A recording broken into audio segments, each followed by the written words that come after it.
Imaginez ceci un instant. Vous êtes à l'intérieur d'un immense stade. Des milliards de personnes se tiennent autour de vous. Tout le monde attend la même chose, une invitation pour obtenir la résidence permanente au Canada. Ce stade, c'est ce que l'on appelle le bassin de l'entrée express. Maintenant, il y a quelque chose de très important à comprendre. L'entrée express ne fonctionne pas selon le principe du premier arrivé, premier servi. Le simple fait d'être dans le stade ne signifie pas que vous serez automatiquement sélectionné. Les ballons sont les catégories priorité du Canada. Dans eux, des ballons commencent à descendre. Chaque ballon représente une catégorie précise que le Canada recherche activement. Un ballon est destiné aux candidats francophones, un autre concerne les professionnels de la santé et des services sociaux, d'autres des travailleurs qualifiés, etc. Si votre profil correspond à une de ces catégories, un ballon vous soulève.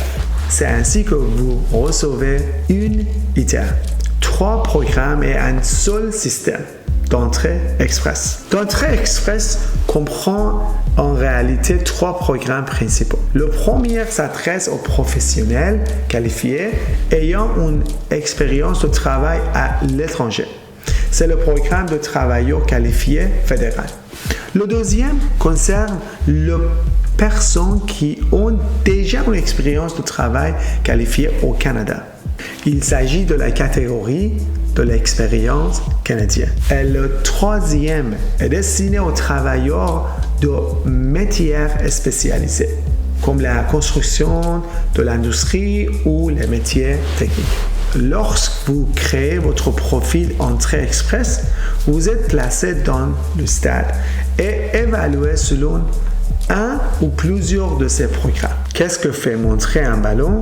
Le score CRS. C'est ici que beaucoup de personnes se trompent.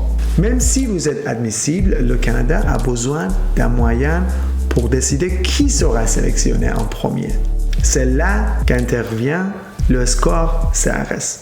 Imaginez le score CRS comme la puissance du ballon. Plus votre score est élevé, plus votre ballon a de chances de vous soulever.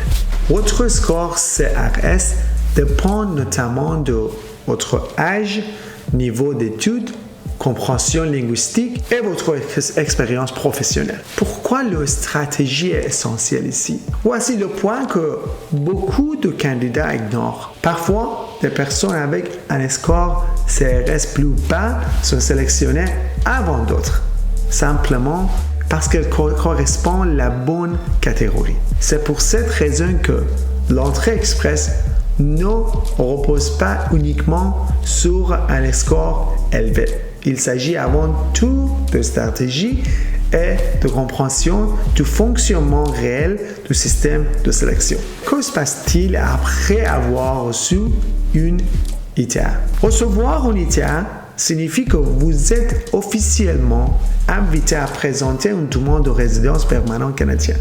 À ce stade, vous devez soumettre votre demande complète, vos documents, les examens médicaux, les vérifications de sécurité ainsi que les frais gouvernementaux. Le tout dans un délai strict de 60 jours. C'est la phase la plus critique du processus. Des erreurs à ce stade peuvent entraîner un refus, même si votre profil était solide. Alors, vous n'êtes pas obligé de faire ce processus seul.